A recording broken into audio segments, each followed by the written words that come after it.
Hi ನಮಸ್ತೆ ಎಲ್ರಿಗೂ welcome back one more log. ಇವತ್ತು ಬೆಳಗ್ಗೆ ಎದ್ದ ತಕ್ಷಣ ಇನ್ನೇನು ಲಾಗ್ ಸ್ಟಾರ್ಟ್ ಮಾಡಿದ್ದಾಯಿತು. ಬಿಸಿನೀರೆಲ್ಲ ಕುಡಿದು ಕೂತ್ಕೊಂಡು ನಂದು ಶೆಡ್ಯೂಲ್ ಎಲ್ಲ ಮಾಡಿಕೊಂಡು ಇನ್ನು ಲಾಗ್ ಸ್ಟಾರ್ಟ್ ಮಾಡೋಣ ಅಂತ ಅಂದ್ಕೊಂಡು ಮಾಡ್ತಾ ಇದ್ದೀನಿ. ಸೊ ನಾವು ರೂಮಲ್ಲಿ ಮಲಗ್ತಾ ಇಲ್ಲ, ಹಾಲಲ್ಲೇ ಮಲಗ್ತಾ ಇದ್ದೀವಿ. ಯಾಕೆಂದರೆ ಚಿಟ್ಟಿ ಸೋಫಾ ಮೇಲೆ ಮಲ್ಕೊಂಡ್ರೆ ಮತ್ತು ನಾವು ರೂಮಲ್ಲಿ ಮಲ್ಕೊಂಡ್ರೆ ದೂರ ಆಗಿಬಿಡುತ್ತೆ ಅಂಥೇಳಿ ಎಲ್ಲರೂ ಹಾಲಲ್ಲೇ ಮಲ್ಕೊತಾ ಇದ್ದೀವಿ. ಮಿಂಚು ಇನ್ನೂ ಎದ್ದಿಲ್ಲ, ಅರ್ಧಂಬರ್ಧ ಹಾಸಿಗೆ ತೆಗೆದು ಇನ್ನು ಕೂತಿದ್ದೀವಿ. ಚಿಟ್ಟಿ ಆರೈಕೆಯಲ್ಲೇ ಫುಲ್ ಡೇ ಎಲ್ಲ ಕಳೀತಾ ಇದೆ. ಹಾಗೆ ನಾನು ಫಸ್ಟ್ ಡೇ ಲಾಗ್ ಮಾಡಿದ್ದೆ, second day third day log ಮಾಡಲಿಲ್ಲ. ಬಿಕಾಸ್ ಗೊತ್ತಲ್ಲ ಅವನಿಗೆ ಫುಲ್ ಜಾಸ್ತಿ ಆಗ್ಬಿಡ್ತು ಫ್ರೆಂಡ್ಸ್. ಅವತ್ತು ರಾತ್ರಿಯಿಂದನೇ ಫುಲ್ ಸುಸ್ತಾಗೋದಕ್ಕೆ ಸ್ಟಾರ್ಟ್ ಆಯಿತು. ಜ್ವರ ಅಂತೂ ಬೆಂಕಿ ಬೆಂಕಿ ಜ್ವರ. 2 ದಿನವೂ ಹೆಂಗೆ ಕಾದಿದ್ದೀವಿ ಅಂತಂದರೆ ಹಣೆ ಮೇಲೆ ತಣ್ಣೀರು ಬಟ್ಟೆ ಹಾಕಿ ಮತ್ತು ಮೊಸರನ್ನ ತಿನ್ನಿಸಿ ಮತ್ತು ಅವನಿಗೆ ಊಟ ಮಾಡೋದಕ್ಕೂ ಕೂಡ ಆಗ್ತಿರಲಿಲ್ಲ. ಸೊ ನಾವೇ ಊಟ ಮಾಡಿಸೋದು ಎಲ್ಲ ಆರೈಕೆ ಮಾಡೋದು. 3 ಸರಿ ORS ಕುಡಿಸಿ ಅಂತ ಹೇಳಿದರು ಡಾಕ್ಟರು. ಹಾಗಾಗಿ ಇನ್ನು ಅದೇ ಒಂದು ಆರೈಕೆಯಲ್ಲಿ ನಾನು ಯಾವುದೇ ಲಾಗ್ಸ್ ಮಾಡೋದು ಬೇಡ ಮತ್ತು ಯಾವುದು ಶೂಟ್ ಮಾಡೋದು ಬೇಡ ಅಂತ ಅಂದ್ಕೊಂಡು ಎಲ್ಲನೂ ಕೂಡ ಸ್ಟಾಪ್ ಮಾಡಿದ್ದೆ. ಇನ್ನು ಎಡಿಟಿಂಗ್ಸ್ ಮತ್ತು ತುಂಬ ಪೆಂಡಿಂಗ್ ಇತ್ತು ಫ್ರೆಂಡ್ಸ್. ಹಾಗಾಗಿ ಮತ್ತು ಇವತ್ತು ನಿನ್ನೆ ಆ್ಯಕ್ಚುಲಿ ರಾತ್ರಿ ಒಂದು ಸ್ವಲ್ಪ ನಿದ್ದೆ ಮಾಡ್ದೆ ಚಿಟ್ಟಿ. ಮೊನ್ನೆ ಎಲ್ಲ ಫುಲ್ ನಿದ್ದೆನೇ ಇಲ್ಲ ಅವನಿಗೆ, ಹಗಲೊತ್ತು ನಿದ್ದೆ ಇಲ್ಲ, ರಾತ್ರಿನೂ ನಿದ್ದೆ ಇಲ್ಲ, ಹಾಗೆ ಒದ್ದಾಡಿದ್ದಾನೆ. ಒದ್ದಾಟ ನೋಡೋದಕ್ಕಾಗಲಿಲ್ಲ. ಮನೆಯವರೆಲ್ಲ ಫುಲ್ ಸೈಲೆಂಟ್ ಆಗಿಬಿಟ್ವಿ ಅವನು ಒದ್ದಾಡೋದು ನೋಡಿ.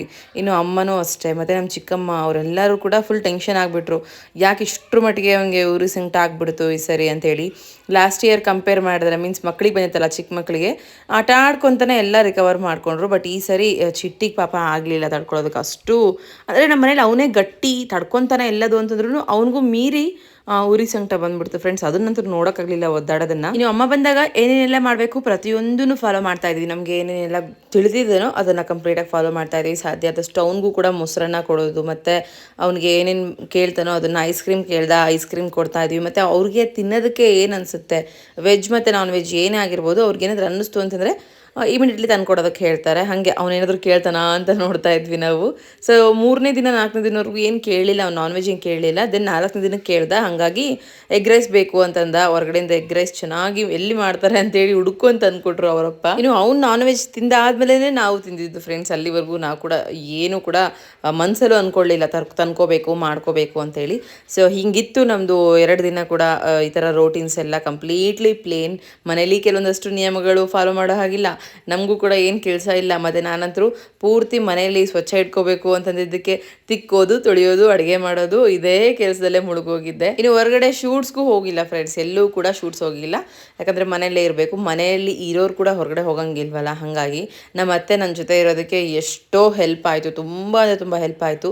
ಅವರೊಂದು ಕೆಲಸ ಮಾಡಿಕೊಟ್ರೆ ನಾನೊಂದು ಕೆಲಸ ಮಾಡ್ಕೊತಿದ್ದೆ. ಮತ್ತು ನಾನು ಏನಾದರೂ ಮಾಡೋದಕ್ಕೆ ಹೊರಟಿದ್ರೆ ನೀನು ಮಾಡೋಗು, ಈಸಿ ಇರೋದು, ನಾನು ಇದನ್ನೆಲ್ಲ ಮುಗಿಸ್ಕೊತೀನಿ ಅಂತ ಹೇಳೋರು. ತುಂಬ ಅಂದರೆ ತುಂಬ ಹೆಲ್ಪ್ ಆಯಿತು. ಸೊ ಇದನ್ನೆಲ್ಲ ನೋಡಿದಾಗ ಐ ಥಿಂಕ್ ಆಲ್ಮೋಸ್ಟ್ ಇಲ್ಲಿವರೆಗೂ ನಮ್ಮ ಅತ್ತೆ ನಮ್ಮ ಮನೇಲಿ ಉಳ್ಕೊಂಡಿರೋದು ಇಷ್ಟೇ ಇಲ್ಲ, ಯಾವತ್ತೂ ಉಳ್ಕೊಂಡಿಲ್ಲ. ಬಟ್ ಇವಾಗ ಚಿಟ್ಟಿಗೆ ಅಷ್ಟೊಂದು ಹುಷಾರಿಲ್ಲ. ನಮ್ಮ ಅಮ್ಮಂಗೆ ಬೇರೆ ಆಪ್ರೇಷನ್ ಆಗಿದೆ, ಅಮ್ಮ ಬಂದು ಹೆಲ್ಪ್ ಮಾಡೋದಕ್ಕಾಗಲ್ಲ, ಇನ್ನು ಒಬ್ಬಳೇ ಹೆಂಗೆ ಮಾಡ್ತಾಳೆ ಅಂತ ಹೇಳಿ ನನ್ನ ಜೊತೆ ಇದ್ದಾರೆ ಮನೇಲಿ. ಅಟ್ಲೀಸ್ಟ್ ನಮ್ಮ ಜೊತೆ ಇನ್ನೊಂದು ಕೈ ಬಂತು ಅಂತಂದರೆ, ನಮಗೆ ಹೆಲ್ಪ್ ಮಾಡ್ತು ಅಂತಂದರೆ ಎಷ್ಟು ಆರಾಮ್ ಅನಿಸುತ್ತೆ ಅಂತೇಳಿ ಇವಾಗ ನನಗೆ ಲೈವ್ ಎಕ್ಸ್ಪೀರಿಯೆನ್ಸ್ ಆಗಿದ್ದು. ಯಾಕಂದರೆ ನಾನೇನೋ ಮಾಡ್ತಾ ಇರ್ತೀನಿ, ನಮ್ಮ ಅತ್ತೆ ಬಂದು ಇನ್ನೊಂದು ಥರ ಏನೋ ವರ್ಕ್ ಮಾಡ್ತಿರ್ತಾರೆ, ಕೆಲಸ ಮಾಡ್ತಿರ್ತಾರೆ, ನನಗೆ ಸಹಾಯ ಮಾಡ್ತಾರೆ, ಮತ್ತು ಎಲ್ಲ ಜೋಡಿಸ್ಕೊಡ್ತಿರ್ತಾರೆ ಅಡುಗೆ ಕೆಲಸದಲ್ಲಿ. ನೆಕ್ಸ್ಟ್ ಏನು ಮಾಡಬೇಕು ಹೇಳಮ್ಮ, ನೀನು ನಾಚ್ಕೋಬೇಡ, ನಾನೆಲ್ಲ ಮಾಡ್ತೀನಿ ಅಂಥೇಳಿ ಪಾಪ ಎಲ್ಲ ಕೆಲಸ ಮಾಡ್ಕೊಡೋದಕ್ಕೆ ನನಗೆ ಟ್ರೈ ಮಾಡ್ತಾರೆ. ನನಗೆ ಎಷ್ಟು ಹೆಲ್ಪ್ ಆಯಿತು ಅಂತಂದರೆ, ಸ್ವಲ್ಪ ಇಷ್ಟೆಲ್ಲ ಇದ್ದರೂ ಕೂಡ ಹೊರಗಡೆ ಪ್ರೆಷರ್ ಮತ್ತು ಮನೇಲಿ ಪ್ರೆಷರ್ ಇದ್ದರೂ ಕೂಡ ಸ್ವಲ್ಪ ಮೆಂಟಲಿ ಪೀಸ್ ಆಗಿರೋದಕ್ಕೆ ನನಗೆ ಹೆಲ್ಪ್ ಆಯಿತು. ಅಡುಗೆ ಮನೆ ಕೂಡ ಆಗಿಂದಾಗೆ ಎಲ್ಲ ವಾಶ್ ಮಾಡೋದು ಮತ್ತು ಸಿಂಕ್ ತೊಳೆಯೋದು, ವಾಶ್ ಮಾಡೋದು ಸಿಂಕ್ ತೊಳೆಯೋದು ಮಾಡಿಕೊಂಡು ನೀಟ್ ಇಟ್ಕೊತಾ ಇದ್ದೀನಿ. ಇನ್ನು ರಾತ್ರಿ ಅನ್ನ ಉಳಿದಿತ್ತು. ಇವತ್ತು ಬೆಳಗ್ಗೆ ಎದ್ದು ವಾಂಗಿಬಾತ್ ಏನಾದರೂ ಮಾಡೋಣ ಅಂತ ಅಂದ್ಕೊಂಡ್ರೆ ನಮ್ಮ ಅತ್ತೆ, ಸೊ ಅನ್ನ ವೇಸ್ಟ್ ಮಾಡಿಬಿಡ್ರಿ, ನೀವು ಅನ್ನ ವೇಸ್ಟ್ ಮಾಡ್ತೀರಾ, ಫಸ್ಟ್ ಏನಾದರೂ ಒಗ್ಗರಣೆ ಏನಾದರೂ ಮಾಡಮ್ಮ ಅಂತ ಅಂದಿದ್ದಕ್ಕೆ ಇವತ್ತಿನ ತಿಂಡಿಗೆ ಚಿತ್ರಾನ್ನ ರೆಡಿ ಮಾಡಿಟ್ಟಿದ್ದೆ. ಸೊ ನಾನು ಕೂಡ ಹೊರಗಡೆ ಹೋಗಬೇಕಿತ್ತು. ಅಷ್ಟರೊಳಗಡೆ ಅಡುಗೆ ಮನೆ ಎಲ್ಲ ಕ್ಲೀನ್ ಮಾಡಿಟ್ಟು ತಿಂಡಿ ಕೂಡ ರೆಡಿ ಮಾಡಿಟ್ಟು ಒಂದು ಕಡೆ. ಸೊ ಮಕ್ಕಳಿಗೆ ಮತ್ತು ಅತ್ತೆಗೆ ನೀವು ತಿನ್ನಿರಿ, ನಾನು ಬರ್ತೀನಿ, ಅಮೌಂಟ್ ಕೊಡೋದಿದೆ ಹೊರಗಡೆ ಹೋಗಿ ಅಂತ ಹೇಳಿ. ಒಂದು ಅರ್ಧ ಗಂಟೆ ಆಗುತ್ತೆ ಕೆಲಸ ಅಂತೇಳಿ ಅದಕ್ಕೆ ಹೋಗೋದಕ್ಕಿಂತ ಮುಂಚೆನೇ ಇದನ್ನಷ್ಟನ್ನು ಕೂಡ ರೆಡಿ ಮಾಡಿಟ್ಟು ಹೋಗ್ತಾ ಇದ್ದೀನಿ. ನಾನು ಕೆಲಸ ಎಲ್ಲ ಮುಗಿಸ್ಕೊಂಡು ಬರೋದ್ರೊಳಗಡೆ ಮಕ್ಕಳು ಮತ್ತು ಅತ್ತೆ ಅವರೆಲ್ಲ ಕೂಡ ತಿಂಡಿ ತಿಂದು ಕೂತ್ಕೊಂಡಿದ್ರು. ಸೊ ನಾನಿನ್ನು ತಿಂಡಿ ತಿಂದು ಇವಾಗ ಮತ್ತೆ ಚಿಟ್ಟಿಗೋಸ್ಕರ ಬೇವಿನ ಸೊಪ್ಪು ರುಬ್ತಾ ಇರೋದು.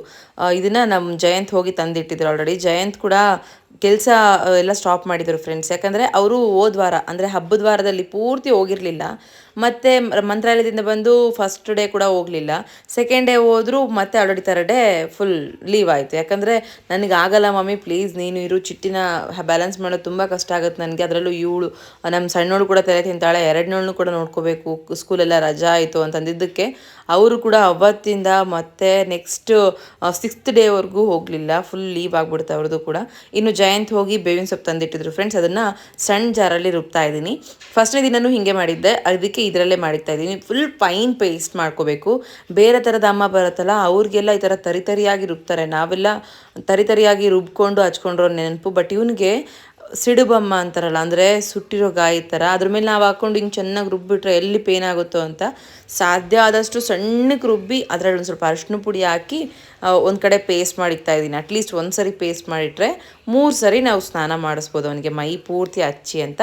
ಇದಿಷ್ಟನ್ನು ಕೂಡ ರೆಡಿ ಮಾಡಿಕ್ತಾ ಇದ್ದೀನಿ. ಇನ್ನು ಹೋಗಿ ಜಯಂತ್ ಮತ್ತು ನಾನು ಅವ್ನಿಗಿಬ್ರಿಗೂ, ಅವನಂದರೆ ಈ ಸೊಪ್ಪು ಹಚ್ಕೊಳ್ಳುವಾಗ ತುಂಬ ಅಳ್ತಾನೆ ಫ್ರೆಂಡ್ಸ್. ಯಾಕಂದರೆ ಆ ಸ್ಮೆಲ್ಲಿಗೆ ಫುಲ್ ವಿಷದ ಸ್ಮೆಲ್ ಬರ್ತಾ ಇರುತ್ತೆ, ಮುಖಕ್ಕೆಲ್ಲ ಹಚ್ತೀವಲ್ಲ, ಬೇಡ ಬೇಡ ಅಂತಿದ್ದ. ಆದರೆ ಇಲ್ಲ ಹಚ್ಕೊಳ್ಳೇಬೇಕು, ಮತ್ತು ಹಚ್ಕೊಂಡ್ರೇ ನಿನಗೆ ಇದೆಲ್ಲ ಉರಿ ಹೋಗೋದು, ಬೇಗ ಹೋಗೋದು ಅಂತ ಹೇಳಿ ನೈಸ್ ಮಾಡಿ ಜಯಂತ್ ನಾನಿಬ್ಬರು ಕೂಡ ಸ್ನಾನ ಮಾಡಿಸ್ಕೊಂಡು ಕರ್ಕೊಂಬಂದ್ವಿ.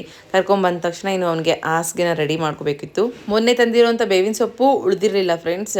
ಅಂದರೆ ಸ್ವಲ್ಪ ತಂದಿದ್ವಲ್ಲ, ಆ ಸ್ವಲ್ಪರಲ್ಲೇ ಒಂದು ಸ್ವಲ್ಪ ರುಬ್ಬಿ ಇನ್ನೊಂದು ಸ್ವಲ್ಪನ ಚೊಂಬುಗೆ ಬೇಕು ಅಂತ ಇಟ್ಬಿಟ್ಟಿದ್ವಿ. ಹಾಸಿಗೆ ಕೆಳಗಡೆ ಹಾಕ್ಬೇಕು ಅನ್ನೋದು ಕೂಡ ನೆನಪಿರಲಿಲ್ಲ.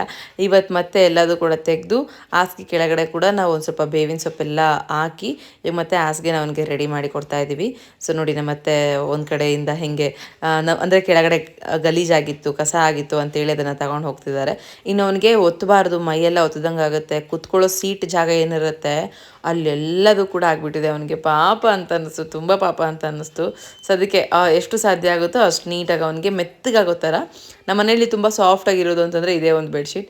ಅದನ್ನೇ ಅವನಿಗೆ ಮಲ್ಕೊಳ್ಳೋದಕ್ಕೋಸ್ಕರ ಈ ಥರ ರೆಡಿ ಮಾಡ್ತಾ ಇದ್ದಾರೆ ಜಯಂತ್. ಮತ್ತೆ ಅಂತರೂ ಚಿಟ್ಟಿಗೋಸ್ಕರ ಹಿಂದೆ ಮುಂದೆ ಓಡಾಡ್ಕೊತಾ ಏನು ಬೇಕಪ್ಪಾಜಿ ಏನಾಗ್ತೈತೆ ಅಂತ ಹೇಳಿ ಚೆನ್ನಾಗಿ ನೋಡ್ಕೊತಾ ಇದ್ರು. ಮತ್ತು ಅವ್ನಿಗೇನಾದರೂ ಕಡ್ತ ಆಗ್ತಿದೆ ಅಂತಂದರೆ ಬರೇ ಕೈಯಿಂದ ಆದರೆ ಸ್ವಲ್ಪ ಏನೋ ಇನ್ಫೆಕ್ಷನ್ನು ಸೆಪ್ಟಿಕ್ ಎಲ್ಲ ಆಗ್ಬೋದು ಅಂತೇಳಿ ಬಟ್ಟೆ ತೊಗೊಂಡು ಎಲ್ಲ ಅನ್ಕೊತ ಚೆನ್ನಾಗಿ ನೋಡ್ಕೊತಾ ಇದ್ರು ಫ್ರೆಂಡ್ಸ್. ಇದು ನೆಕ್ಸ್ಟ್ ಮಾರ್ನಿಂಗ್ ಬ್ಲಾಗ್ ಕಂಟಿನ್ಯೂ ಮಾಡ್ತಾ ಇದ್ದೀನಿ. ನಿನ್ನೆ ಒಂದು ಸ್ವಲ್ಪ ಎಡಿಟಿಂಗ್ಸ್ ಇತ್ತು, ಕೆಲಸಗಳಿತ್ತು ಅಂತೇಳಿ ಅರ್ಧ ದಿನದ ಮೇಲೆ ಮತ್ತೆ ಏನು ಕೆಲಸ ಮಾಡ್ಕೊಳ್ಳಿಲ್ಲ, ಬಿಕಾಸ್ ಎಲ್ಲ ಇತ್ತಲ್ಲ ಮನೇಲಿ ಅಂತ ಹೇಳಿ. ಇನ್ನು ಸಿಂಪಲ್, ನಾವೇನು ಮಾಡೋಂಗೇ ಇಲ್ಲ ಮನೇಲಿ, ಪೂಜೆ ಮಾಡೋಂಗಿಲ್ಲ, ಕಸ ಹೊಡಿಯೋಂಗಿಲ್ಲ. ಕಸ ಹೊಡೆದ್ರು ಕೂಡ ಯಾವ ಥರ ಹೊಡಿಬೇಕಂತ ಹೇಳಿ ಇವಾಗ ತೋರಿಸ್ತೀನಿ. ಮತ್ತು ಅಡುಗೆ ಮಾಡೋದು, ಒಗ್ಗರಣೆ ಹಾಕೋಂಗಿಲ್ಲ ಅಲ್ಲ, ಚಪಾತಿ ಮಾಡೋಂಗಿಲ್ಲ, ದೋಸೆ ಥರ ಏನು ಮಾಡೋಂಗಿಲ್ಲ, ಹಂಚಿಡೋ ಆಗಿಲ್ಲ ಅಂತ ಹೇಳ್ತಾರೆ, ಉರಿಯೋ ಹಂಗಿಲ್ಲ. ಯಪ್ಪ ಇದೆಲ್ಲ ನೆನೆಸ್ಕೊಂಡು ಒಂದು ಸ್ವಲ್ಪ ಪ್ಲೇನ್ ಲೈಫ್ ಇದು ಅಂತ ಅಂದ್ಕೊಂಡು ಆ ಥರ ನಾನೇನು ತಿಂತಿದ್ದೀವಿ ಅಂತ ಅಂದ್ಕೊಂಡೆ. ಸೊ ಹಾಗಾಗಿ ನಾನು ನಿನ್ನೆ ಲಾಗ್ ಅಲ್ಲಿಗೆ ಬಿಟ್ಟು ಇವತ್ತು ಮತ್ತೆ ಮಾರ್ನಿಂಗ್ ಕಂಟಿನ್ಯೂ ಮಾಡ್ತಾ ಇದ್ದೀನಿ. ಇವಾಗಿದ್ದು ಫ್ರೆಶಪ್ ಆಗಿರೋದು. ಹಾಗೆ ನಮ್ಮ ಮಿಟ್ಟುಗೆ ಇಡ್ಲಿ ತಿನ್ನಿಸಿ ಕಳಿಸಿದ್ವಿ. ಯಾಕೆ ಗೊತ್ತಾ, ರಾತ್ರಿ ಹಾಲು ಕಾಯಿಸೋವಾಗ ಗ್ಯಾಸ್ ಖಾಲಿ ಆಯ್ತು ನಮ್ಮದು. ದೇವರೇ ಏನು ಬಂತಪ್ಪ ಇದು ಅಂತ ಅಂದ್ಕೊಂಡ್ವಿ. ನಮ್ಮದು ಗ್ಯಾಸ್ ಪ್ರಾಬ್ಲಮ್ ಆಯ್ತು ನನಗೆ ಭಯ ಆಗಿಬಿಟ್ಟಿತ್ತು, ಏನಾಗುತ್ತೋ ನಮಗೆ ಸಿಗುತ್ತೋ ಇಲ್ಲಿ ಗ್ಯಾಸ್ ಅಂತೇಳಿ. ನಾವು ಬಿಫೋರ್ 2 ಡೇಸ್, ಎಷ್ಟು ದಿನ, 3 ದಿನ ಮುಂಚೆ ನಾವು ಬುಕ್ ಮಾಡಿದ್ವಿ. ಯಾಕೋ ಗ್ಯಾಸ್ ಖಾಲಿ ಹಾಕಂಗಿದೆ ಇದೆ ಅಂತ ಹೇಳಿ. ಅದಕ್ಕೆ ಎಕ್ಸಾಕ್ಟ್ ಇವತ್ತು ಬರುತ್ತೆ ಅಂತ ಹೇಳಿದ್ರು. ಇನ್ನು ಬಂದಿಲ್ಲ. ಆಗ್ಲೇ ಫೋನ್ ಮಾಡಿದ್ರೆ ಯಾರು ರೆಸ್ಪಾನ್ಸ್ ಮಾಡ್ತಿಲ್ಲ, ಏನ್ ಮಾಡ್ತಿಲ್ಲ. ಸಿಲಿಂಡರ್ ಡೆಲಿವರಿ ಬಾಯ್ ಕೂಡ ರಜೆ ಮಾಡಿದಾರಂತೆ. ರಜೆ ಮಾಡಿದಾರಂತೆ. ಅಪ್ಪ ತಲೆನೋವು ಮಾಡ್ತಿದಾರೆ. ಇನ್ನು ಏನಂತ ಪರಿಸ್ಥಿತಿ ಗೊತ್ತಿಲ್ಲ ಮಿಟ್ಟು. ಹಂಗಾಗಿನೇ ನನಗೆ ಗೊತ್ತಾಗಿರೋದು ಇವತ್ತು ಹಣ್ಣು ಹಂಪಲು ಗೆಡ್ಡೆ ಅವೆಲ್ಲ ಸೀನೇ ಇಲ್ಲ, ಸುಮ್ನಿರು. ಮತ್ತೆ ಹೆಂಗ್ ಗೊತ್ತಾ, ಯಾರಾದ್ರೂ ಫೋನ್ ಮಾಡಿದ್ರೆ ಅವರು ಕೂಡ ರೆಸ್ಪಾನ್ಸ್ ಮಾಡ್ತಿಲ್ಲ. ಫ್ಯಾಮಿಲಿಗಳಲ್ಲಿ ಯಾರು ರೆಸ್ಪಾನ್ಸ್ ಮಾಡ್ತಿಲ್ಲ. ಸಿಲಿಂಡರ್ ಕೇಳಕ್ಕೆ ಫೋನ್ ಮಾಡ್ತಾರ ಅಂತಂದೇಳಿ ಅನ್ಕೊಂಡ್ಬಿಟ್ಟಿದಾರೆ. ದೇವ್ರೆ, ಇಂಥ ಪರಿಸ್ಥಿತಿ ಬರುತ್ತೆ. ಆಲ್ ಓವರ್ ಇಂಡಿಯಾ ಇರುವಂತ ಸಿಲಿಂಡರ್ ಪ್ರಾಬ್ಲಮ್ ನಮಗೂ ಬಂದ್ಬಿಡ್ತು. 1,500 ಕೊಟ್ಟರು ಸಿಕ್ತಿಲ್ಲ, 2,000 ಕೊಟ್ಟರು ಸಿಕ್ತಿಲ್ಲ. ಎಷ್ಟು ಕೊಟ್ಟು ಬುಕ್ ಮಾಡಿರೋದು? ನಮ್ದು 927 ಬಂದ್ಮೇಲೆ ಗೊತ್ತಾಗುತ್ತೆ ಡೆಲಿವರಿ ಚಾರ್ಜ್ ಎಷ್ಟು ಅಂತ. ಕರ್ಮವೇ, ಕೊನೆಗೂ ಖಾಲಿ ಸಿಲಿಂಡರ್ ಕುತ್ಕೊಂಡಿದ್ದೀವಿ. ತೋರಿಸ್ತೀನಿ. ಇನ್ನು ನಾವು ನೀರು ಯಾವ್ದ್ರಲ್ಲಿ ಕಾಸ್ಕೊಂತಿದೀವಿ ಗೊತ್ತಾ, ತೋರಿಸ್ಬಿಡು ಮಮ್ಮಿ. ಅದು ಒಂದು ಅದರಲ್ಲಿ ರಾತ್ರಿ ಹಾಲು ಕಾಯಿಸಿದೀವಿ, ನೀರ್ ಕಾಯಿಸಿದೀವಿ. ಇವಾಗ ನೋಡಿದ್ರೆ ಹೊಸ ಎಕ್ಸ್ಪೆರಿಮೆಂಟ್ ಶೇಂಗಾನ ಕಾಯಿಸಿದ್ದಾರೆ ಜಯಂತ್. ಇಂಥವೆಲ್ಲ ಮಾಡ್ತಿರ್ತಾರೆ ಇವರು. ಸೊ ಶೇಂಗಾ ಕಾಯಿಸಿಟ್ಟಿದ್ದಾರೆ ತಿನ್ನಬೇಕು ಅಂತೇಳಿ ಎರಡು ಇಡ್ಲಿ ತಿಂದಿದ್ದು ಇವಾಗ ಜಯಂತ್ ಮಕ್ಕಳಿಗೋಸ್ಕರ ತಂದರು ಅಂತೇಳಿ ಹೊಟ್ಟೆ ಮತ್ತೆ ಫುಲ್ ಹಸಿತಾ ಇದೆ ನನಗೆ. ಅದೇನೋ ಗೊತ್ತಿಲ್ಲ, ಇದ್ದಾಗ ತಿನ್ನಬೇಕು ಅಂತ ಅನ್ಸೋದಕ್ಕಿಂತ ಇಲ್ಲದಾಗ ತಿನ್ನಬೇಕು ಅಂತ ಅನ್ಸೋದು ಜಾಸ್ತಿ ಅಂತಾರಲ್ಲ, ಸೊ ಹಾಗೆ ಹೊಟ್ಟೆ ಸಖತ್ ಹಸಿತಾ ಇದೆ. ಇನ್ನು ಮನೆ ಕಸ ಯೋಯೋ ಸ್ವಿಚ್ ಹಾಕೋದಕ್ಕೆ ಹೋಗಿ ಸ್ವಿಚ್ಚೇ ಮಾಮಿ ಮುಟ್ತೀಯ ಕರೆಕ್ಟಾಗಿ ಮುಟ್ಟು ಮಾಮಿ. ಎಲ್ಲ ಎಡವಟ್ ಕೆಲಸ ನಾನು ಬೇಕಂತ ಮಾಡಿಲ್ಲ. ಏನ್ ಮುಟ್ಟಿದ್ರು ಡಮಾಶ್. ಸೊ ಇವಾಗ ಕಸ ಹೊಡಿಬೇಕು ಫ್ರೆಂಡ್ಸ್. ಕಸ ಹೊಡಿಯೋದು ಕೂಡ ಒಂದು ತೊಂದರೆನೇ. ಪರಕೆ ಮುಟ್ಟೋವಾಗಿಲ್ಲ, ಬಟ್ಟೆಲಿ ಹೊಡಿಬೇಕು ಕಸನ. ಯಪ್ಪ ನಮ್ಮ ಅತ್ತೆ ಇದ್ರು ನಿನ್ನೆ, ನಮ್ಮ ಅತ್ತೆ ಸಂಜೆ ಹೋದ್ರು ಮನೆಗೆ, ಅಂದರೆ ನಮ್ಮ ಅವ್ರ ಮನೆಗೆ, ಇವ್ರ ಅಣ್ಣರ ಮನೆಗೆ ಹೋದ್ರು. ಸೊ ಬರ್ತಾರೆ ಮತ್ತೆ ಇವಾಗ ಬರ್ತಾರೆ. ಅವ್ರು ಇದ್ದಿದ್ದಕ್ಕೆ ಎಷ್ಟು ಹಗುರ ಆಯ್ತು ನನಗೆ, ಕೆಲಸ ಎಲ್ಲ ಮಾಡಿಕೊಟ್ಬಿಡ್ತಾರೆ ನಮ್ಮ ಅತ್ತೆ. ಹೋಗವ ನೀನು ಮಾಡ್ಕೊ ಏನಾದ್ರು ಅಂತ ಹೇಳಿ. ಪಾಪ ನಿನ್ನೆ ಕಸ ಹೊಡೆದಿದ್ರು, ಇವತ್ತು ನನಗೆ ಕುತ್ಕೊಂಡು ಹೊಡಿಬೇಕಲ್ಲ, ಅದು ಪ್ರಾಬ್ಲಮ್. ನಮ್ಮ ಮನೇಲಿದ್ದಾಗ ನಾನು ಯಾಕೆ ಭಯ ಪಡ್ಲಿ ಅಲ್ವಾ ಮಮ್ಮಿ? ಈ ಕುಚ್ಚಿರೋ ಶೇಂಗಾ ನೋಡಿ ಏನ್ ಟೇಸ್ಟ್ ಇದೆ. ಮಾಡೋ ವಿಧಾನ ಹೇಗೆ ಅಂದ್ರೆ ಕೇಳಿದ್ರ ನಿನ್ನ ಹೇಳ್ತಾನೆ ನೋಡಿ, ನಂಗೆ ತುಂಬಾ ಇಷ್ಟ ಇದೆ ಕುಚ್ಚಿರೋ ಅಂತ ಶೇಂಗಾ ಬೀಜ ಅಂದ್ರೆ ಸಖತ್ ತುಂಬಾ ಟೇಸ್ಟ್. ಉಪ್ಪು ಹಾಕಿರೋದು ಗೋ. ಸೊ ನಿನ್ನೆ ಮೊನ್ನೆಗಿಂತ ಇವತ್ತು ಪರವಾಗಿಲ್ಲ ಫ್ರೆಂಡ್ಸ್, ಸ್ವಲ್ಪ ಸುಧಾರಿಸ್ಕೊಂಡಿದ್ದಾನೆ. ಸುಧಾರಿಸ್ಕೊಂಡು ಪೇನ್ ಎಲ್ಲ ಇಲ್ಲ. ಟ್ಯಾಬ್ಲೆಟ್ಸ್ ಹಾಕ್ಬೇಕಿತ್ತು, ಈಗ ಹಾಕ್ತೀನಿ. ಟ್ಯಾಬ್ಲೆಟ್ಸ್ ತಗೊಳ್ಳೋಂಥ ಟೈಮ್ 2 ಇಡ್ಲಿ ತಿಂದಿದ್ದ, ಸೊ ಹಾಗಾಗಿ ಇವಾಗ ಇನ್ನೇನು ಟ್ಯಾಬ್ಲೆಟ್ಸ್ ಹಾಕಬೇಕು. ಮಮ್ಮಿ ಚುಟಿ ORS ಕುಡ್ದಿಲ್ಲ, ಟ್ಯಾಬ್ಲೆಟ್ಸ್ ತೊಗೊಂಡಿಲ್ಲ ಎದಾ. ಹಾಗೆ ಇದು ತಿಂತೀಯಾ, ಶೇಂಗಾ ತಿಂತೀಯಾ? ಇದು ಈ ಥರ ಕುಚ್ಚಿರೋ ಶೇಂಗಾ ಬಿಸಿಯಾಗಿ. ಫ್ರೆಂಡ್ಸ್, ಈ ಥರದೊಂದು ಐಡಿಯಾನೂ ಇದೆ ಅಂತೇಳಿ ನಾನು ನಿಜವಾಗ್ಲೂ ಗೊತ್ತಿರಲಿಲ್ಲ. ನಾನು ಬಟ್ಟೆಯಿಂದ ಹೆಂಗಪ್ಪ ಇಡೀ ಮನೇನ ಕಸ ಹೊಡೆಯೋದು ಅಂತ ಯೋಚನೆ ಮಾಡ್ತಿದ್ರೆ ಒಂದೇ ಒಂದು ವಿಡಿಯೋ ಅಪ್ಲೋಡ್ ಮಾಡಬಾರ್ದ್ರೊಳಗಡೆ ಜಯಂತ್ ನೋಡಿ ಎಂಥ ಐಡಿಯಾ ಮಾಡಿ ಕಸ ಹೊಡೆದಿದ್ದಾರೆ ಅಂದರೆ, what an great idea sir G. Mummy ನಿನ್ನ ತಲೆಯಲ್ಲಿ ಇಂಥ ಒಂದು ಒಳ್ಳೆ ಐಡಿಯಾ ಇದೆ ಅಂತ ಗೊತ್ತಿರಲಿಲ್ಲ ಮಮ್ಮಿ. ಅಲ್ಲ, ನಿನ್ನ ತಲೆ ಹಿಂಗಿದೆ ಅಂತ ಗೊತ್ತಿರಲಿಲ್ಲ. ನಿನಗೊಂದು ಕೊಡ್ಸೋಣ ಮಮ್ಮಿ, ದೊಡ್ಡದಾಗಿ ಕೊಡ್ಸೋಣ ಏನಾದರೂ. ಹೋಯ್ತಾ? ನೆಕ್ಸ್ಟ್ ಜಾತ್ರೆ ಯಾವ್ದು ಬರುತ್ತೋ ಅದನ್ನೇ ಕೊಡಿಸ್ತೀನಿ, ಸರಿನಾ? ಸೊ ನೋಡಿ, ಹಬ್ಬಾ ದೇವಡ, ನನಗಾಗಿದ್ರೆ ನಾನು ನಿಜವಾಗ್ಲೂ ಬಟ್ಟೆಲ್ಲ ಹೊಡ್ಕೊಂಬರ್ತಿದ್ದೆ. ಅಯ್ಯೋ ಬಟ್ಟೆ ಅವಾಗ ಈ ಐಡಿಯಾ ಬಂತಾ? ಹೆಂಗನ್ನಿಸ್ತು? ಏನಿತ್ತೆ, ಏನೇನು ಮಾಡಿದೀಯ? ಅಯ್ಯೋ ಹಾಂ, ರಿಲೇಟೆಡ್. ಹಾಂ, ಆ ಕವರ್ಗಳು ತೆಗೆದಿಕ್ ಮಮ್ಮಿ, ಬೇಕಾಗತ್ತೆ. Wow, super idea. Gas book ಮಾಡಿದ್ವಲ್ಲ, ಬರುತ್ತೆ ಅಂತ ಹೇಳಿದ್ರಲ್ಲ, ಸೊ ಫೋನ್ ಮಾಡಿದ್ರು. ಹಾಗಾಗಿ ಅವ್ರಿಗೆ ಕೇಳಿದ್ರೆ 12 ಗಂಟೆಗೆ ಬನ್ನಿ, ನೀವು ಆಫೀಸಲ್ಲೇ ಕಲೆಕ್ಟ್ ಮಾಡ್ಕೊಡ್ರಿ ಅಂದರೆ ಅವರು ಕೊಡೋದಕ್ಕೆ ಹಿಂದೆ ಮುಂದೆ ಮಾಡ್ತಿದ್ದಾರೆ ಫ್ರೆಂಡ್ಸ್. ಹೆಂಗೆ ಗೊತ್ತಾ, ಇವತ್ತು ಡೆಲಿವರಿ ಬಾಯ್ ಬಂದಿಲ್ಲ, ಅವ್ರು ರಜೆ ಹಾಕಿದ್ದಾರೆ, ಇವ್ರು ರಜೆ ಹಾಕಿದ್ದಾರೆ. ಸರ್ ನೀವು ಯಾರೇ ರಜೆ ಹಾಕಿರಲಿ ಇಟ್ಸ್ ಓಕೆ, ನಾವೇ ಬರ್ತೀವಿ ಅಂತ ಹೇಳಿದ್ವಿ. ಸೊ ಹಾಗಾಗಿ ಜಯಂತ್ ಹೋಗ್ತಾರಂತೆ 12 ಗಂಟೆ ಹಂಗೆ ಹೋಗಿ ಖಾಲಿದು ಸಿಲಿಂಡರ್ ತೊಗೊಂಬರ್ತಾರೆ ಆಫೀಸ್ಗೆ ಅಂತ ಹೇಳಿದ್ದಾರೆ. ಸೊ ಹಾಗಾಗಿ ಸ್ವಲ್ಪ ಮೈಂಡ್ ರಿಲೀಫ್. ಅಮ್ಮ ಅನ್ನ ಮಾಡಿದ್ದೀನಿ, ಬಂದು ತೊಗೊಂಡೋಗಿ ಮೊಸರು ಹಾಕೊಂಡು ತಿನ್ನಿ ಅಂತ ಹೇಳ್ತಾ ಇದ್ದಾರೆ. ಸೊ ಹಂಗಾಗಿ ಮೊಸರನ್ನೇ ಗತಿ. ಇವಾಗ ಹೋಗಿ ಅನ್ನ ತೊಗೊಂಬರ್ಬೇಕು. ಮೊಸರು ತಂದಿಟ್ರು ಜಯಂತ್ ಆಲ್ರೆಡಿ. ಸೊ ಚಿಟ್ಟಿನೇ ಮೊಸರನ್ನೇ ತಿಂತಾನೆ. ಪಾಪ ಅವನಿಗೆ ಬಾಯಲ್ಲೆಲ್ಲ ಹಾಕ್ಬಿಟ್ಟಿದೆ. ಇವತ್ತಿಗೆ ಮೇ ಬಿ ಕಂಟ್ರೋಲ್ ಆಗಬಹುದು ಅಂತ ಅಂದ್ಕೊಂಡು ವೇಟ್ ಮಾಡ್ತಿದ್ದೀವಿ. ಸಂಜೆವರೆಗೂ ನೋಡ್ತೀವಿ. ಸ್ವಲ್ಪ ಎಲ್ಲ ಬರ್ತಿತ್ತು ಅಂತಂದರೆ ದೇವಸ್ಥಾನಕ್ಕೆ ಹೋಗಬೇಕು ಅಂತ ಪ್ಲ್ಯಾನು. ಇಷ್ಟೊತ್ತಾಗಲೇ ಹೋಗುವಂಥದ್ದಿತ್ತು. ಮೊಸರನ್ನ ಎಡೆ ಬೇರೆ ಕೊಡಬೇಕು ಇವತ್ತು 5 ದಿನದ್ದು. ಸೊ ಮನೇಲೆಲ್ಲ ಕೆಲಸ ಮುಗಿಸ್ಕೊಂಡ್ರೆ ನೆಕ್ಸ್ಟ್ ಅದ್ರ ಕೆಲಸ ಮಾಡ್ಬೋದು. ಅಪ್ಪ ಮಗ ಸೇರ್ಕೊಂಡಿಬ್ರು ಶಾರ್ಟ್ ಮೂವೀಸ್ ನೋಡ್ತಾ ಇದ್ದಾರೆ ಫ್ರೆಂಡ್ಸ್. ಶಾರ್ಟ್ ಮೂವಿ ನಾನು ಕೂಡ ನೋಡಿರಲಿಲ್ಲ, ಇದ್ಯಾವುದೋ ಹೊಸ್ತಾ ಬಂದಿದೆ, ಚೆನ್ನಾಗಿದೆ, ಫನ್ ಇದೆ. ಸೊ ನೀವೇನಾದರೂ ನೋಡಿದರೆ ಕಮೆಂಟ್ ಬಾಕ್ಸಲ್ಲಿ ಶೇರ್ ಮಾಡಿ. ಏನು ಚಿಟ್ಟಿದೆ ಹೆಸರು? ಜಿರಾಫೆ ಮಾವ, ಏನೋ ಜಿರಾಫೆ ಮಾವ ಅಂತ ಒಂದ್ಸರಿ ನೋಡಿ, ತುಂಬ ಫನ್ ಇದೆ, ಚೆನ್ನಾಗಿದೆ. ನೋಡಿದರೆ ಕಮೆಂಟ್ ಬಾಕ್ಸಲ್ಲಿ ಶೇರ್ ಮಾಡಿ, ನಾನು ಕೂಡ ನೋಡ್ತೀನಿ. ಜಯನ್ ಕೆಲಸ ಮುಗಿದು ಫ್ರೆಂಡ್ಸ್. ಇವಾಗ ನನ್ನ ಕೆಲಸ ಪಾತ್ರೆ ಇದೆ, ಸ್ವಲ್ಪ ಪಾತ್ರೆ ಇದೆ, ಅದನ್ನು ತೊಳಿಬೇಕು. ಗ್ಯಾಸ್ ಎಲ್ಲ ನೀಟಾಗಿ ಒರೆಸ್ಬೇಕು. ಲೈಫ್ ಒಂಥರ ಎಷ್ಟು ಪ್ಲೇನ್ ಅನ್ನಿಸ್ತಿದೆ ಗೊತ್ತಾ? ತುಂಬ ಪ್ಲೇನ್ ಅಂತ ಅನ್ನಿಸ್ತಿದೆ. ಬಿಕಾಸ್ ಎಕ್ಸ್ಟ್ರಾ ವರ್ಕ್ಸ್ ಅಂತ ಏನಿಲ್ಲ. ಯಾವಾಗಲೂ ಏನಾದರೂ ಒಂದು ಕೆಲಸ ಮಾಡಿ ಅಥವಾ ಬ್ಯುಸಿ ಇದ್ದು ಶೆಡ್ಯೂಲ್ಸ್ ಎಲ್ಲ ಮಾಡಿಕೊಂಡು ಬ್ಯುಸಿ ಇರೋಳಗೆ ಇದೊಂಥರ ಹಿಂಗೆ ಅನ್ನಿಸ್ತಾ ಇದೆ. ಲೈಫ್ ತುಂಬ ಪ್ಲೇನ್ ಅಂತ ಅನ್ನಿಸ್ತಾ ಇದೆ. ಸೊ ನನಗೆ ಆಲ್ರೆಡಿ ಅಭ್ಯಾಸ ಆಗಿಬಿಟ್ಟಿದೆ ಫ್ರೆಂಡ್ಸ್. ಹೊರಗಡೆ ಶೂಟ್ಗೆ ಹೋಗೋದಾಗಿರ್ಬೋದು, ಮತ್ತು ಬೇರೆ ಕೆಲಸಗಳು, ಅಲ್ಲಿಂದ ಬಂದು ಮನೆ ಕೆಲಸ ಮಾಡಿಕೊಂಡು ಮಕ್ಕಳದ್ದೇನಾದರೂ ಇತ್ತು ಅಂತ ಅದನ್ನು ಮುಗಿಸ್ಕೊಂಡು ವಾಟ್ ನೆಕ್ಸ್ಟ್ ಅಂದಿದ ತಕ್ಷಣ ಎಡಿಟಿಂಗ್ಸು, ಲಿಂಕ್ಸು, ಅಫಿಲಿಯೇಟ್ ಮಾರ್ಕೆಟಿಂಗ್ ಇದನ್ನೆಲ್ಲ ಮಾಡ್ಕೊಳ್ಳೋ ಅವಳಿಗೆ ಏನೋ ಸ್ವಲ್ಪ ಸಾದಾ ಸೀದಾ ಕೂತ್ಕೋಬೇಕು ಮನೆಯಲ್ಲಿ ಅಂತಂದಾಗ ಯಾಕೋ ಲೈಫ್ ಪ್ಲೇನ್ ಅಂತ ಅನಿಸ್ತಿದೆಯಲ್ಲ ಅಂತ ಅನಿಸ್ತಿತ್ತು. ಆದರೂ ಕೂಡ ರಿಲ್ಯಾಕ್ಸ್ ಮಾಡಿದೆ ನಾನು, ಯಾಕಂದರೆ ಅತ್ತೆ ಕೂಡ ಇದ್ರಲ್ಲ ಹೆಲ್ಪ್ಗೆ, ಎಲ್ಲದು ಕೂಡ ಮಾಡಿಕೊಡ್ತಿದ್ರು. ಸೊ ಹಂಗಾಗಿ ಏನಿಲ್ಲ, ಫ್ಯಾಮಿಲಿಗೋಸ್ಕರ ಟೈಮ್ ಅಂತ ಬಂದಾಗ ಡೆಫಿನೆಟ್ಲಿ ಇದನ್ನು ಕೊಡಬೇಕಲ್ಲ. ಸೊ ನಮ್ಮದು ಒಂದು ಕರ್ತವ್ಯ ಅಂತ ಇರುತ್ತೆ. ಮತ್ತು ನಮ್ಮ ಚಿಟ್ಟಿಗೆ ಫಸ್ಟ್ ಹುಷಾರಾದರೆ ಸಾಕು, ಅದ್ರ ಮುಂದೆ ಏನಿಲ್ಲ ಅನ್ನೋ ಥರ ಮೈಂಡ್ ಇತ್ತು. ಹಾಗಾಗಿ ರಿಲ್ಯಾಕ್ಸ್ಡ್ ಆಗಿ ಮನೇಲಿ ಎಲ್ಲ ಕೆಲಸಗಳು ಕೂಡ ಮಾಡ್ಕೊತಾ ಇದ್ವಿ. ಎಲ್ಲರೂ ಅಷ್ಟೇ. ಇನ್ನು ನಮ್ಮ ಅಮ್ಮ ಕೂಡ ಒಂದು ಸ್ವಲ್ಪ ಟೆನ್ಷನ್ ಫ್ರೀ ಆದರು. ಏನು 4th ಡೇಗೆ ಒಂದು ಸ್ವಲ್ಪ ಲೈಟಾಗಿ ಸುಸ್ತು ಏನು ಕಡಿಮೆ ಆಗಿತ್ತು ಅಂತೇಳಿ. ಅದರಲ್ಲೂ ಇವತ್ತು ಸಂಜೆ ಮೇಲೆ ಹೋಗಿ ನಾವು ದೇವರಿಗೆ ಮೊಸರನ್ನ ಕೊಟ್ಟು ಬರಬೇಕು. ಪೂರ್ತಿ ಸಂಪೂರ್ಣ ಇಳ್ದಿದ್ದಿದ್ರೆ ಎಡೆ ಹಾಕ್ಬೋದಿತ್ತೆ. ಸೊ ಅವನಿಗೆ ಆಲ್ಮೋಸ್ಟ್ ಅಷ್ಟರ ಮಟ್ಟಿಗೆ ಇಳ್ದಿರಲಿಲ್ಲ. ಅದಕ್ಕೆ ಇನ್ನೂ ಒಂದು ವಾರ ತಡಿಬೇಕು ಅಂತೇಳಿ ಇವತ್ತು ಜಸ್ಟ್ ಮೊಸರನ್ನ ಕೊಡಬೇಕು ಅಂತ ಅಂದ್ಕೊಂಡ್ರು.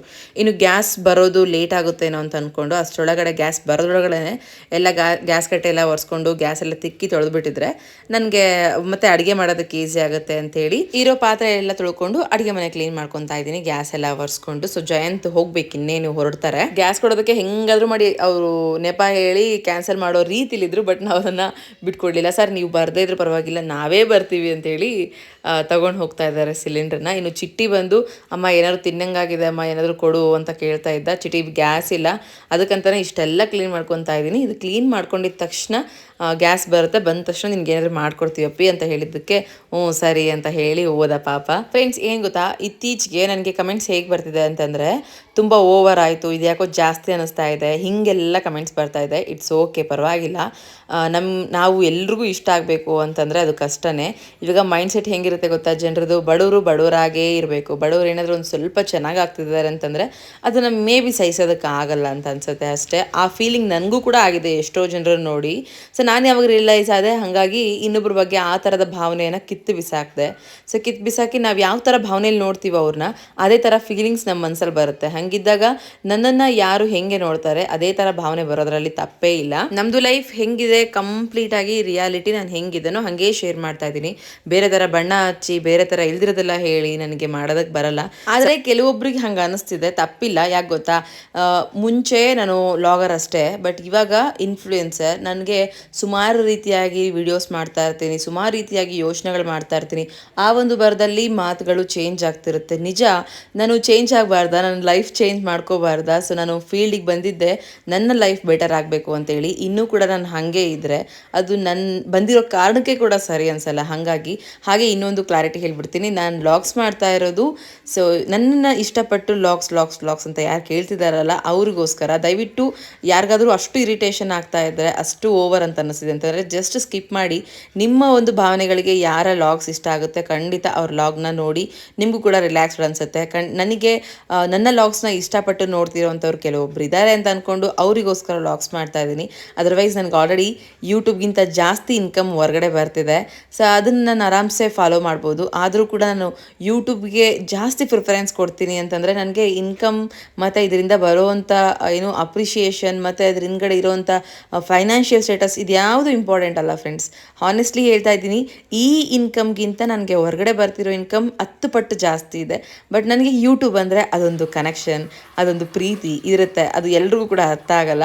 ಸೊ ಹಾಗಾಗಿ ಐ ಥಿಂಕ್ ನನಗೆ ವ್ಯೂಸ್ ಕೂಡ ಕಡಿಮೆ ಇರ್ಬೋದು, ಬಟ್ ಡೆಫಿನೆಟ್ಲಿ ಒಂದು ಟೈಮ್ ಅಂತ ಬರುತ್ತೆ, ಆ ಟೈಮಲ್ಲಿ 1,00,000 ವ್ಯೂಸ್ ಒಂದು ವ್ಲಾಗಿಗೆ ಬರುತ್ತೆ.